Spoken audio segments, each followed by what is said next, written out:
You're in the supermarket aisle, where the word bacon is printed so boldly it almost feels like a brand name. But pause for 1 second and the name gets strange. Bacon doesn't sound like pig. It doesn't describe smoke, salt, or that instant savory smell people recognize from across the room. So why is smoked pork called bacon? And did it always mean the thin, crispy breakfast strips most people picture today? By the end, you'll know where the word came from, how its meaning split across countries, why bacon isn't one single cut, and a 5-second shelf scan that tells you what you're actually buying. Let's get into it right here on Secrets of Simple Things.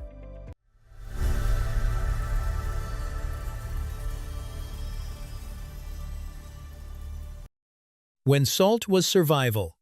Long before bacon became a brunch icon, it was a solution to a hard problem: meat spoils, and winter doesn't negotiate. Humans have been curing pork for thousands of years because pigs were relatively easy to raise, and pork was abundant. The ancient Chinese were salting pork belly as early as 1500 BCE. The Romans had a preparation called patasso, boiled and seasoned pork shoulder.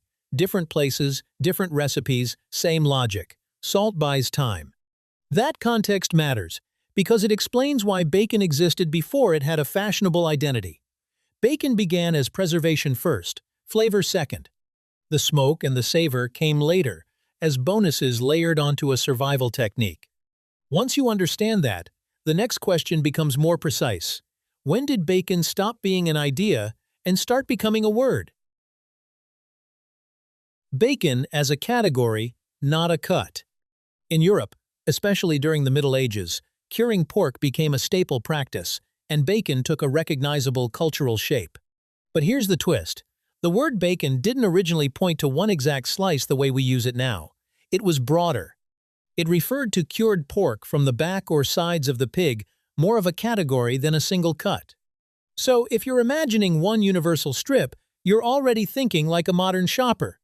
Medieval bacon was a practical umbrella term for preserved pig meat that could hang, travel, and feed a household through lean weeks. Picture a medieval pantry, slabs of cured pork hanging from beams, smoked or salted, until they could outlast a bad harvest. People didn't ask for belly or loin. They asked for preserved meat that would travel in a saddlebag, stretch a pot of beans, or turn yesterday's bread into a meal. In that world, bacon was less a menu item than a promise. This will keep. And the reason that umbrella term feels so right in English is because its roots are literally anatomical. Back meat, ham, and a Norman detour. Bacon's name comes from a family of old Germanic and French words, and they all point in the same direction: the pig's back. One early root is the Proto-Germanic word Bacon, referring to back meat. Old High German had bacho, meaning something close to ham. Old French used bacun for the back and sides of a pig. Then history did what history always does. Languages collided. When the Normans invaded England in 1066, Norman French blended into English. Over time, forms like bacon moved through Middle English and settled into the modern word bacon.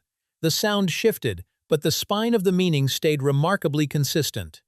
In other words, bacon isn't named for the sizzle, it's named for the body part. The word points to where the meat came from long before it points to how you cook it.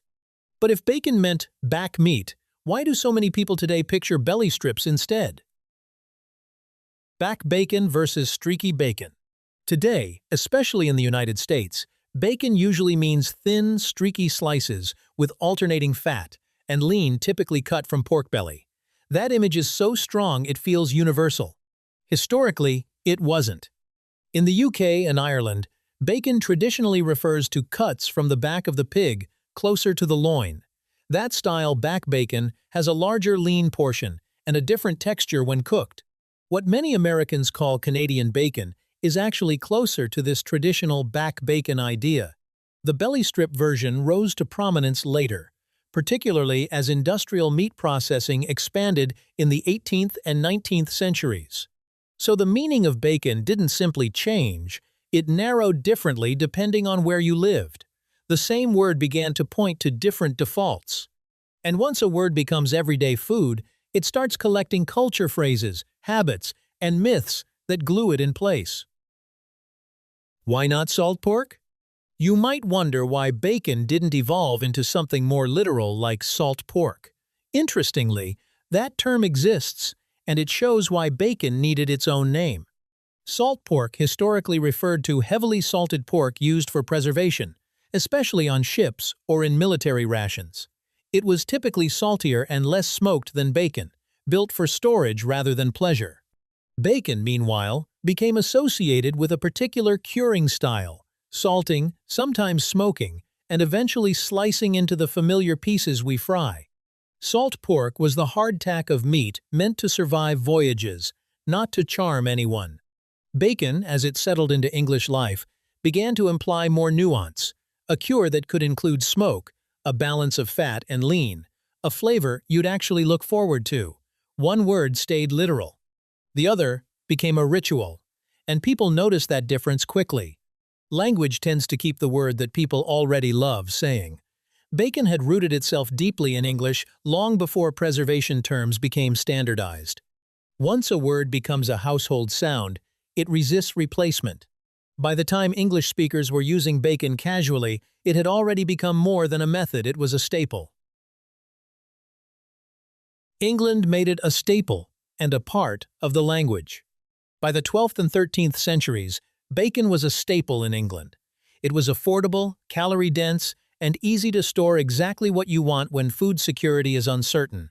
Pigs were often raised in forests, feeding on acorns and scraps, which made pork widely accessible compared to other meats. This is also where bacon starts showing up as an idea in language, not just in kitchens. There's a famous phrase, "Bring home the bacon." One legend traces it to the town of Dunmow in Essex, where couples could win a side of bacon if they swore they hadn't argued for a year and a day. Whether perfectly factual or partly folklore, the story tells you something true. Bacon already carried status, humor, and a sense of reward. In England, bacon was fuel. In America, bacon became an idea. America made it a symbol. When European settlers crossed the Atlantic, they brought pigs with them. Pork quickly became a colonial staple because pigs adapted to different climates and reproduced quickly. But the bacon most Americans recognize today didn't truly lock in until industrial processing accelerated. In the 1800s, large-scale meat packing, especially as cities like Chicago, expanded as processing hubs made pork production faster, more uniform, and more standardized. Cuts could be repeated, sliced thin, and sold consistently. Then refrigeration widened the radius. Then pre-sliced packaging made it frictionless. You didn't have to ask a butcher. You just grabbed a pack that looked the same every time. And then advertising did what advertising does. It turned a product into a ritual. In the 1920s, campaigns promoted bacon and eggs as the all-American breakfast. Bacon stopped being only cured pork. It became a specific experience, the sound, the smell, the crispness, once the pan has done its work. Which brings us back to the supermarket aisle because that bold word on the package still hides a choice. The 5-second rule. Here's the 5-second shelf scan that saves you from buying a word instead of buying a cut. Step 1. Pattern check. Strong, alternating stripes of fat and meat usually mean belly-style, streaky bacon. Mostly lean with a single fat edge usually means back, loin-style bacon. Step 2. Keyword check. Streaky, belly, or side points one way. Back, loin, or Canadian points the other. If the label names the cut, believe it. The picture on the front is marketing. The cut on the back is truth. Step 3. Cure check. Dry cured often tastes deeper and feels firmer. Wet cured is often juicier and more uniform. Smoked pushes aroma forward. Unsmoked keeps the pork note cleaner. Quick match. Want maximum crisp and rendered fat for cooking? Go belly. Want a meatier bite for a sandwich or breakfast plate? Go back, loin. And if the package says thick cut, expect a slower crisp and a chewier center unless you give it time. In 5 seconds, you stop buying the vibe. You start buying the cut and the method. A millennium-old word in a modern pan. So why is bacon called bacon? Because centuries ago, people needed a word for cured pork from the back and sides of a pig, and that word rooted in back meat stuck. It didn't need to describe smoke or sizzle, it only needed to point to the pig. That's the strange charm of everyday language. We speak history without realizing it. A breakfast strip can be modern, industrial, pre-sliced, and advertised into a cultural ritual, yet its name still drags a 1,000-year-old map behind it. That's how an everyday word becomes a time capsule. The next time bacon crackles in a pan, listen for a moment. You're not just hearing fat hit heat, you're hearing a word that crossed centuries survive long enough to reach your plate. If this changed how you see bacon, tell me which you grew up with, Streaky or back. And if you enjoy uncovering quiet stories hidden inside everyday foods, consider subscribing so you don't miss the next small secret.